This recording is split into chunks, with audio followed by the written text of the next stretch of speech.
안녕하십니까, 재롱철 선생입니다. 오늘 이 영상에서는 모두 세 가지 얘기를 할 겁니다. 첫 번째, EBS 연기에 대한 평가원의 거짓말. 두 번째, EBS 연기에 대한 강사들의 거짓말. 그리고 세 번째, 올바른 EBS 교재 활용법. 자, 수능 EBS 연계란 수험생이 EBS 연계 교재 및 강의 내용을 충실하게 이해를 하게 되면 수능에 직접적인 도움을 받을 수 있도록 EBS 연계 교재 및 강의를 활용해서 수능 문항을 출제한다는 걸 의미합니다. 그래서 2021학년도 수능 때까지는 직접 연계랑 간접 연계가 합쳐져서 70%가 수능에 반영이 되었고요. 2022학년도 수능 때부터는 직접 연계가 폐지가 되었고 간접 연계로만 수능의 50%가 반영이 되고 있습니다. 자, 수능 연계 교재는 보이시죠? 수능 특강 영어, 영독, 수능 완성 이렇게 세 권이고요. 이제 평가원이 이 세 권을 감수했고 EBS에서 지금 강의도 하고 있습니다. 자, 평가원이 밝힌 EBS 간접 연계 출제 원칙을 제가 읽어볼게요. EBS 연계율 50%의 의미는 문항수 기준으로 50%가 EBS 연계 교재나 강의에서 본 친숙한 지문이나 자료, 개념이나 원리, 문항 등을 활용하여 출제한다. 이렇게 되어 있단 말이에요. 자, 여러분 이제 결론부터 얘기하겠습니다. 이게 완벽한 거짓말입니다. 왜냐하면 이 영어 영역의 경우 EBS 연계 문항이 모두 간접 연계로만 출제가 된다고 밝히고 있어요. 만약에 그 말이 맞다면, 그리고 여러분들이 그 말을 믿는다면, 여러분들이 EBS 연계 교재 이 세 권을 딱 풀어봤을 때 소위 연계 체감을 통해서 소재나 주제를 바로 알아볼 수가 있고, 그래서 지문을 조금이나 빨리 풀어본다든가 아니면 친숙함을 통해서 바로 정답을 찍을 수 있어야 되는데 전혀 그렇지 않습니다. 이게 왜 그런지 이제부터 보여드리도록 하겠습니다. 자, 이 표가 작년 2023 수능이 치러진 이후에 평가원이 공개한 EBS 교재와의 연계성입니다. 듣기 포함해서 모두 23문제입니다. 일단 듣기를 제외하겠습니다. 그럼 모두 12문제가 빠지면서 독해 문제에서만 총 11문제가 됩니다. 자, 근데 독해 문제가 총 28문제니까 그 중에 11문제예요. 그러면 어때요? 꽤 많은 비중을 차지해 보입니까? 그런데 이게 자세히 들여다보면 좀 허탈한데요. 일단 어떤 유형들이 연계로 출제되었는지를 보면 18번 목적, 19번 심경, 24번 주제, 25번 도표, 26번 내용 불일치, 27번, 28번 실용문, 33번 빈칸, 43, 45 장문 독해 3문항입니다. 여러분 어떤 생각이 드시나요? 그렇죠? 그러니까 EBS 연계와 관계없이 충분히 해결할 수 있는 유형들이 보이시죠? 목적, 심경, 내용 불일치, 실용문, 그리고 장문 독해 3문항이 바로 그것들이고요.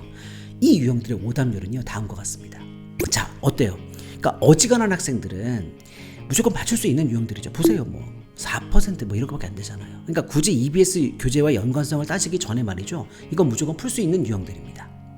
자, 그러면 24번 주제 유형과 33번 빈칸 유형이 그래도 눈길을 끌죠. 아시다시피 이 유형들은 오답률이 비교적 높은 편이기 때문입니다.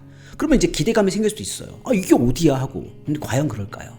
자, 작년 24번 수능 24번 지문과 평가원이 간접 연계가 되었다고 밝힌 수능 완성의 해설지를 한번 비교해 보시죠. 자, 간단히 말하면 작년 수능 완성 EBS 수능 완성 4회 30번에 출제된 지문의 주제는 패러다임이 천천히 변화한다 였고요. 작년 수능 23번의 주제 유형의 답은 상세한 설명이 필요 없는 패러다임의 역할이었습니다.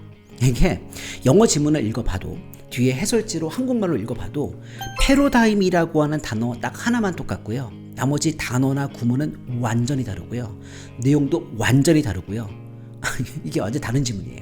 이건 사실상 완전히 다른 지문입니다. 이게 어떻게 간접 연계입니까?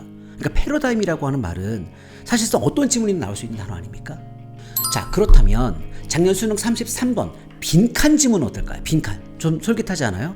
그러니까 작년 EBS 영어 독해 완성 5강 3번에 공유지 문제를 해결하기 위해 민주적 의사결정 과정과 지역 포럼에 참여하자는 글이 나왔었고요. 작년 수능 33번 빈칸 문제는 사유지의 발견물은 소유주의 것이다 라는 포획의 규칙이 공유지의 비극을 낳았다 였습니다. 자, 그러면 여기서 단어 및 구문의 유사한 부분이요? 없었습니다. 비슷한 표현이나 어구 없었습니다.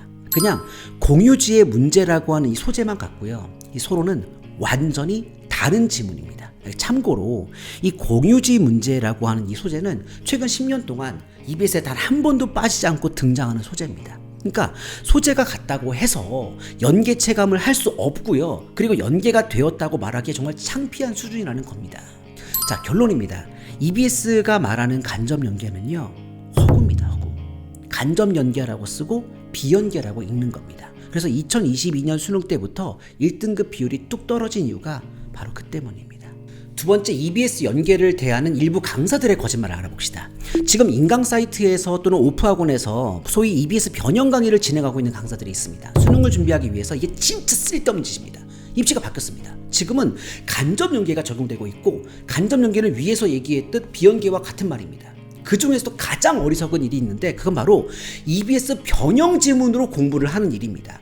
그건 2021학년도 수능 이전에 직접 연계가 적용되던 때 저작권 이슈를 피하기 위해서 EBS 연계 교재 지문을 변형해서 수능 대비를 하곤 했었습니다. 근데 그건 벌써 2년이나 지난 일입니다. 지금 입시가 바뀌었습니다. 아니, EBS 지문을 도대체 왜 변형해서 공부합니까? EBS 자체 지문이 가장 완성도가 높고요. EBS 자체 지문의 선택지가 가장 수준이 높은 선택지입니다. 그걸 강사들이 변형을 하는 순간 그 완성도가 떨어질 수밖에 없습니다. 1년에 수억이 투자가 되는 EBS 교재의 퀄리티를 넘어설 수 있는 강사와 교재팀은 대한민국에 없습니다. 그런데 여전히 아직도 과거에 매몰된 채 그 방법을 고수하고 있고, 여러분들은 그렇게 해도 되나 보다 하고 여전히 그 수업을 듣고 있습니다. 여러분, 제가 장담하는데요, 지금 그 짓을 하고 있는 여러분 100% 시간 낭비하고 있는 겁니다. EBS 지문을 변형한 수업을 듣고 있는 여러분들은 속고 있는 겁니다. 그건 내신 대비를 위해서 일부 도움이 될 뿐 수능을 대비하기 위해서는 완전히 뻘짓입니다. 세 번째, 그러면 우리가 EBS 연계 교재를 어떻게 활용해야 될까요? EBS 연계 교재 3권을 풀어본다고 해서 수능에서 주제나 소재가 유사한 지문을 발견할 것을 기대해서는 안 됩니다. 그건 기대할 수 없어요. 하지만 지금 시중에 나와 있는 그 어떤 문제집보다도 가장 수능과 유사한 문제집은 단연코 EBS 연계 교재 3권입니다. 이 연계 교재 3권의 지문들이 작년 기준 약 720지문 정도가 되는데요. 이 720지문이 모두 좋은 문제라고 보긴 힘듭니다. 모두 수능보다 어렵거나 수능과 유사한 지문이라고 말하는 것도 어렵습니다. 하지만 그럼에도 불구하고 가장 수능과 유사한 문체를 가진 문제들은 단연코 EBS 교재들입니다. 따라서 어떠한 변형도 되지 않은 그 문제 그대로를 풀어보고 그 문체에 적응하는 게 EBS 연계 교재를 가장 잘 활용하는 방법입니다. 당연히 지문을 외우거나 칼 분석해 볼 필요는 전혀 없습니다. 영어 공부 자체 중요합니다. 하지만 그보다 앞서서 수능 영어가 어떻게 출제되고 있는지 그 변화를 알지 못하면 헛공부하게 될 거고, 나중에 수능이 끝나고 나면 후회할 일이 생깁니다. 여러분, 입시가 장난입니까? 정확하게 알고 대비해야 됩니다. 제발 검증된 강사와 강의를 듣기 바랍니다. 감사합니다.